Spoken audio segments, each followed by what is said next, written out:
Hi there. So you have read up on the importance of terminology such as some, most, many, few in the CR Grail.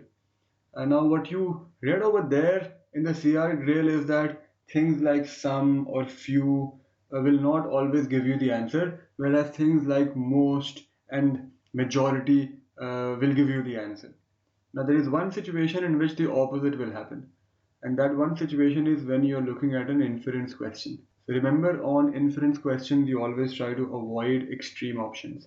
Things like most, majority, all, those will be incorrect on inference questions. On inference questions, things like some, few, those will be correct.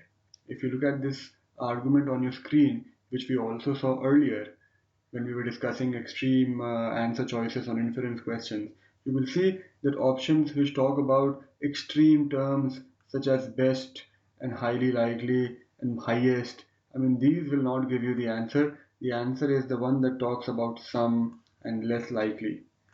So the moral of the story is don't blindly assume that if I see a most, that will always be correct, and if I see a sum, it will never be correct. It really depends on the question type you're looking at. On most question types, especially from the assumption family, that point stands that most or majority is better than some or few. But if you're looking at inference questions, the opposite will be true. A sum or a few will be much better than most or majority. You can now continue reading through the book.